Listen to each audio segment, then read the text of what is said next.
Hello, I'm Jacqueline and welcome to another video in the Bullitt County Public Library's Wellness Momentum series.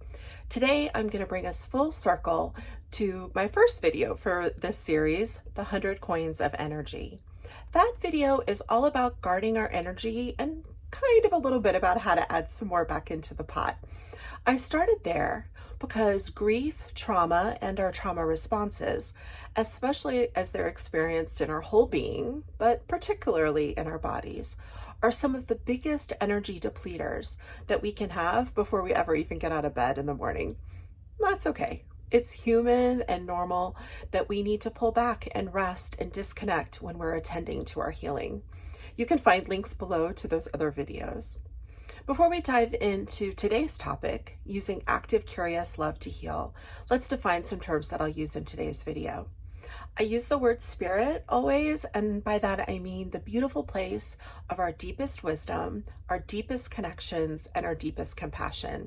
It's also the place of our deepest love. Spirit is where love is an action and not just a feeling.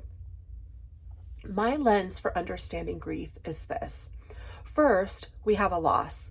That's any major event in our lives that removes something important to us, a person, a job, a relationship, a sense of community, safety, or trust.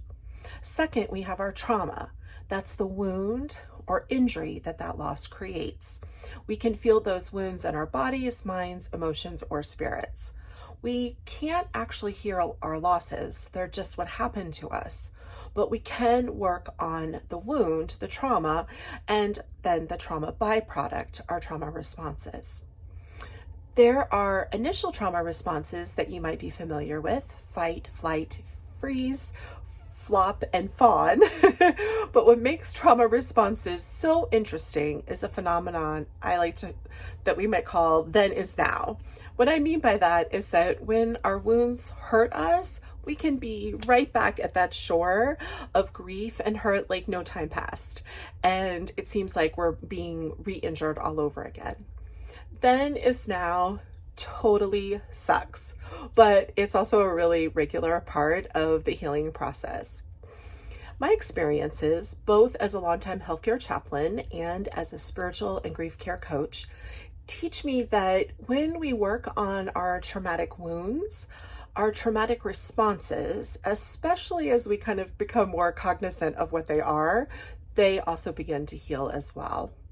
For my residency as a healthcare chaplain, I was the chaplain for the trauma department at Stroger Hospital in Chicago.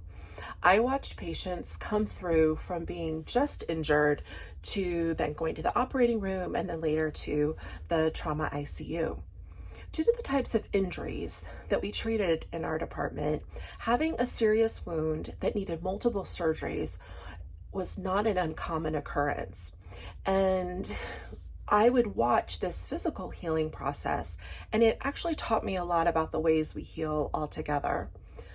Often the surgeons would need to take a patient back to the operating room to do something called debride the wound.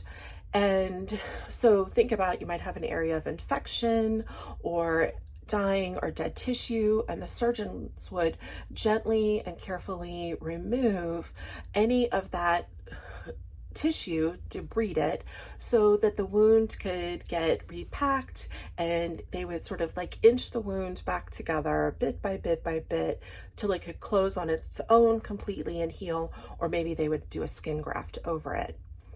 The only way that I could describe this process would be to say that it is utterly torturous. Kind of sounds like healing, doesn't it? Any kind of healing. It can be so horrible sometimes that you feel like you're dying. It can be so isolating because our pain in so many ways feels and actually is singular. What's not singular is that all human beings face loss, grief, and trauma. That's definitely one of the equal playing fields, shall we say, of the pandemic. We all face loss in some way, shape, or form. But tucked within all this torturous horribleness is an opportunity.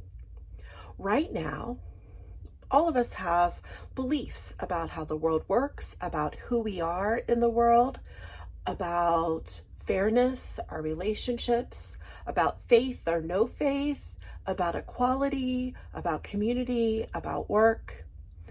Let's say, for instance, you might believe that if you work hard, you'll be rewarded. Or if you take care of your family will always be there for you. Or that if you do certain things, you'll never get sick. Or that God is in control of everything, or there's no higher power who's in control of anything at all. We kind of like all move along this line of like, this is what I believe. And then bam, that loss comes and knocks us over. We are injured by it. Normal, natural part of living. But right there, at that boom moment of our wounding, we begin to have choices about our responses. In another video, I spoke about those common trauma responses of fight, flight, etc. But I actually left out the one that I have seen the most often as a healthcare chaplain. And that is, I've been to about 1,000 deaths in my career when I was a chaplain. And the thing that I saw the very most was love. Love, love, love, love. Let me give you some examples. I was with a wife with her young child in another room, holding her husband of 34 years of age as he took his last breaths and whispering to him, "Go on, my love. We're going to be okay. We're going to do beautifully. You just need a rest now." Our parents holding a little baby and telling her what a fighter she was and how they're so proud of her and that they'll always love her. Or a friend recounting stories of adventures and laughs as their bestie gently dies. Or the one I will never forget, the father who thanks everyone in the trauma room for doing everything that they could to save his teenager's life, but that he knows that his kiddo has died and that they can stop CPR. He doesn't want his child to go through anything more than they already have gone through in the accident. It was incredible. So powerfully beautiful of how much love that father had for his son.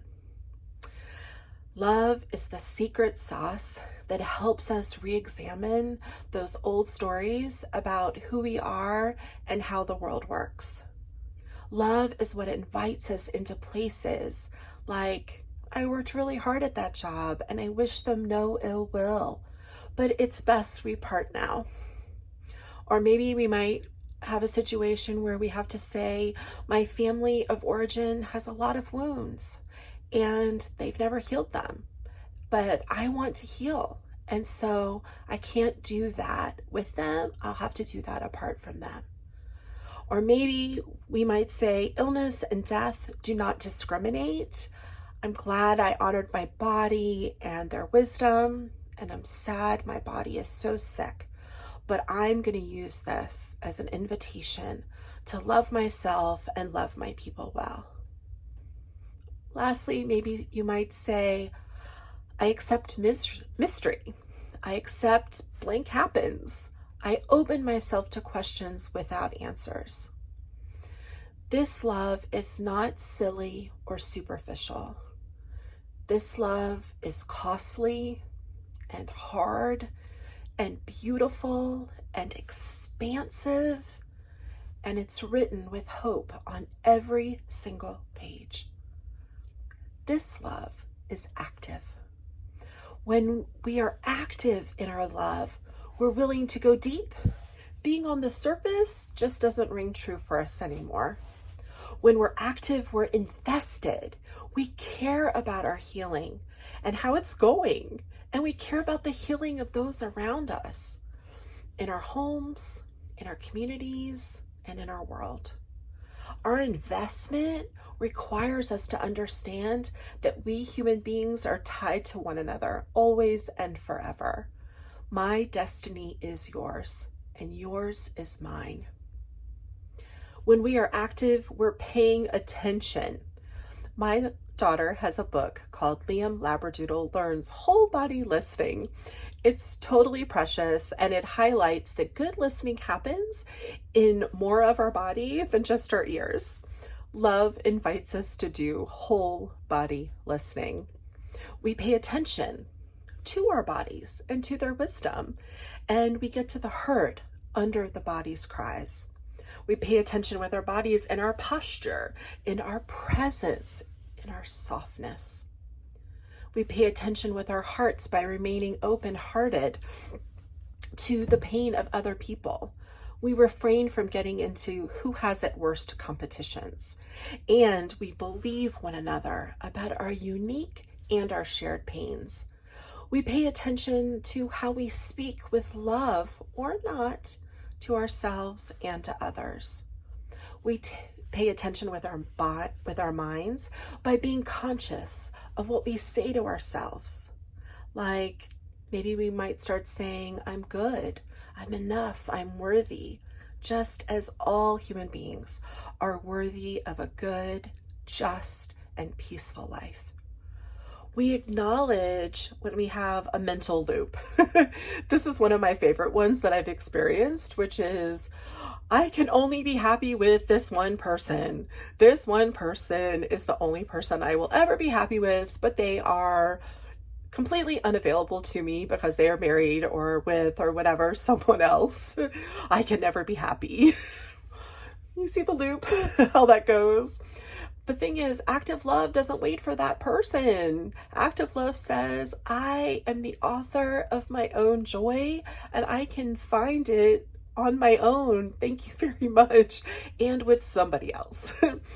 We pay attention with our spirits by always looking to connect with our deepest love. And that love shows up, and it also refuses to pour any part of our precious lives into something that causes harm to us and to other people. It refuses to pour our life force into anything that's exhausting to our sense of well-being, exhausting to our sense of our resources, our time, our money, our strength, that exhausts our patience, that exhausts our creativity, our peace, or our hope. When we are active, we allow for rest. We know the limitations of our lives, so we don't ask so much of ourselves all at once. We're not active to be destructive. We are active even when we pull back to heal and to repair.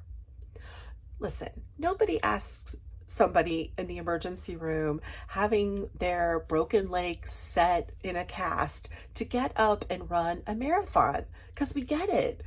The leg's going to have to heal first, right?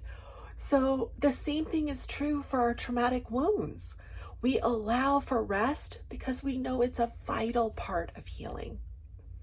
And when we're active, we make a vow to ourselves and to others that we will attend to our wounds. We're humbled by them. I know that I am. And so we make room so that these wounds can change us and help us to be softer, kinder, more compassionate human beings. We do this when we show up to the wound, just like that surgeon, and we gently, carefully remove anything that isn't working anymore or is infected. And we take it from the wound so that we can allow the wound to close up just that little bit more and heal. This act of love also asks of us to be curious. We're curious about ourselves, our needs, our desires, our boundaries, our gifts, our capacities. We're curious about how we react, or do we respond in those moments when we get whisked out to that stormy grief shore. Let's break those two pieces apart, reaction and response. Reaction looks and feels a lot like those differing ways to fight or blame someone else, to run away, do destructive things in an attempt to cover up our pain. Or maybe we turn inward and pull away and say things like, I'll never trust anyone ever again. Or maybe we become overly helpful and don't have good boundaries and try to earn the love and care of other people. Responding is different. It looks like taking that holy breath before saying or doing anything. I always like that line. Let me think about that. We pause, we notice, we wonder about our desire to get in there and duke it out. We think about, maybe I don't need to react. Maybe I could respond here. We're curious about our patterns. We're curious about other ways to do our healing. Our curiosity means that we give up making assumptions. We focus on clear communication that asks questions of others and of ourselves. Our curiosity ultimately, I think, invites us into our tight spaces. Do you know what those are? I think of our tight spaces as being those places where we hold our breath. We become curious about why we feel so tight inside, why we're holding on, for dear life, why we're disconnected or raging or avoiding or using or self-harming or blaming or fighting or retreating. We sit in our own discomfort and we ask, okay, life, here I am. What is it that you might invite me into right here? I think my favorite word is here. Here isn't when everything is perfect. It's not, here isn't when the one I loved is alive and well. Here is not without that bad breakup.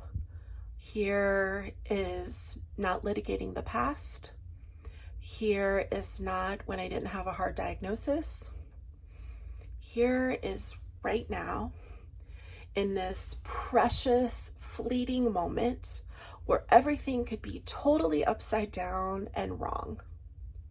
Here is right this minute where our systems are broken and we have to reimagine how we can do our communities so they're more equitable for all of us. Here is with the parent with dementia and the child with special needs. Here is the messy divorce and the friend who is really sick.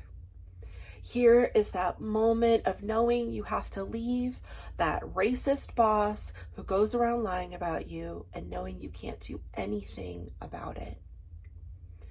Right here in the brutality, in the wound, in the trauma responses, in the grief, with losses that are both grand and small, but all feel impossible to heal from. Right here. Here I will be curious. Here I will be an active participant in my life and in the lives and well-being of others. Here I will be soft, especially toward myself. Here I will treat others the way I desire to be treated, always and in all ways. Here I will audaciously love myself and the ginkgo tree and the red-tailed hawk and my best friends and my singleness and my tender belly and my questions and my wounds that keep asking me, come back. We need a little bit more help here. Here I will boldly hold on to positive regard for all people I cross paths with and open myself to hearing their stories and their truths about life so that I might be invited to heal in a new way because of their stories. We're great teachers for one another. Here I will believe that my life can be more with what has happened because ultimately I am the author of my own meaning making. Look, friend, we can't undo our losses. And as a parent of a young child, I promise you, you cannot control anyone or their reactions to things, even when we call them into accountability. We can't control other people. but we can pay attention to ourselves. We can look at our reactions and work on moving them to responses. And we can attend with gentleness, with grace, with active, curious love to any of our wounds. And when we do this, this amazing thing happens. The whole world heals with us. That's a promise that I hold on to. I hope you do too. Below, we've put a list of books to go with this video that have helped me personally on my journey to respond with active, curious love. I hope you'll find something there that connects for you as well. Ultimately, friend, I just want to thank you for being with me and taking time out of your life. I hope that my words have touched something in you and your own journey of healing. You can heal. I can heal. We all can. And I wish you the very best as you do.